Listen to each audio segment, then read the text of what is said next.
আগের ভিডিওতে আমরা আলোচনা করেছি চক্রান্তের বেড়াজালে মাদ্রাসা শিক্ষা পার্ট 1। এখন আমরা আলোচনা করব চক্রান্তের বেড়াজালে মাদ্রাসা শিক্ষা পার্ট 2।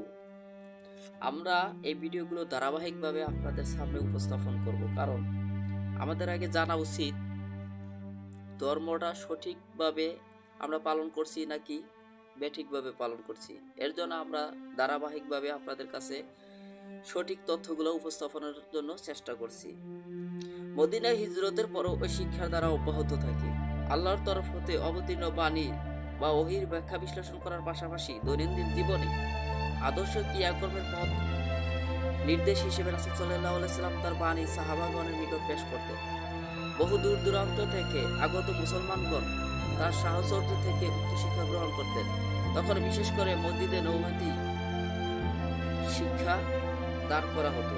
মসজিদে নববীর বারান্দায় বসে একদল সাহাবী সবসময় রাসূল সাল্লাল্লাহু আলাইহি সাল্লামের শিক্ষা গ্রহণ করে বাস্তব জীবনে তা প্রয়োগ করতেন। প্রকৃতপক্ষে তারাই রাসূল সাল্লাল্লাহু আলাইহি সাল্লামের আদর্শ নিজেদের জীবনে পুরোপুরি বাস্তবায়ন করতে সক্ষম হয়েছেন। ইতিহাসে তারা আহলে সুফফা বা বারান্দার অধিবাসী হিসেবে খ্যাত। একথা বলা চলে যে নবী করিম সাল্লাল্লাহু আলাইহি সাল্লাম মাদ্রাসার সর্বপ্রথম ও সর্বশ্রেষ্ঠ শিক্ষক। তার শিক্ষা পদ্ধতি ও বিষয় সর্বোৎকৃষ্ট সিলেবাস। তবে উক্ত শিক্ষার পাশাপাশি রাসূল সাল্লাল্লাহু আলাইহি সাল্লাম সাহাবী ও নবদীক্ষিত মুসলমানদের আরবি শিক্ষার ব্যবস্থা করেন। এর উদ্দেশ্য ছিল মুসলমানগণ যাতে কোরআন পাঠ করে এর অর্থ অনুধাবন করে বাস্তব জীবনে তা প্রয়োগ করতে পারেন। রাসূল সাল্লাল্লাহু আলাইহি সাল্লাম নিজে যা বিশ্বাস করতেন এবং আল্লাহর নিকট হতে যা লাভ করতেন তা তার কথায়, কাজে ও চরিত্রে বাস্তবায়িত করতেন। আর শুধু তাই সাহাবাদের শিক্ষা দিতেন। শিক্ষক হিসেবে রাসূল সাল্লাল্লাহু আলাইহি সাল্লাম শুধু জ্ঞানই বিতরণ করেননি, তিনি তার সাহাবাগণের উপর আধ্যাত্মিকভাবেও প্রভাব বিস্তার করেন ও শিক্ষমতার অধিকারী হয়ে তিনি সাহাবাগণের জন্য আদর্শ শিক্ষক ছিলেন। এমন কখনো দেখা যায়নি তিনি যা করতেন না তা অন্য কাউকে শিক্ষা দিয়েছেন। নবী করিম সাল্লাল্লাহু আলাইহি সাল্লামের যুগে অন্য যে সকল বিদ্যালয়ের কথা জানা যায় তাতে শিক্ষাদানের প্রধান বিষয় ছিল আদব বা সাহিত্য, যে কারণে বিদ্যালয়কে বলা হতো মসজিদ আল আদাব।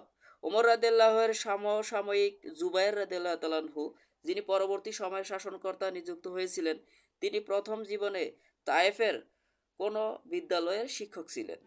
বিখ্যাত তাফসীরকারক, হাদিস বেত্তা ও ব্যাকরণ ইবনে মুজাহিমও বিদ্যালয়ের শিক্ষক ছিলেন।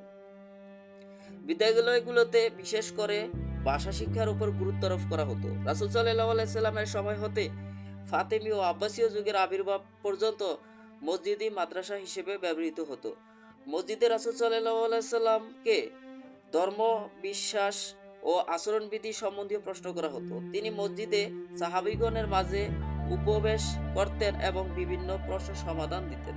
খোলাফায়ে রাশিদানের আমলে রাসূল সাল্লাল্লাহু আলাইহি সাল্লামের সময়ে শিক্ষা দ্বারা অব্যাহত থাকে। তারা সকল মুসলমানদের জন্যই কোরআন এবং হাদিসের আলোচক, একদিকে বাহ্যিক আচরণের আদর্শ শিক্ষক ছিলেন, অপরদিকে নায়েবে রাসূল হিসেবে আত্মিক শিক্ষকও ছিলেন। তারাও মসজিদকে ভিত্তি করে শিক্ষা প্রদান করতেন। এছাড়াও তাদের পক্ষ থেকে বিশিষ্ট সাহাবাগণ বিভিন্ন স্থানে ধর্মীয় শিক্ষা প্রদানের দায়িত্ব পালন করতেন।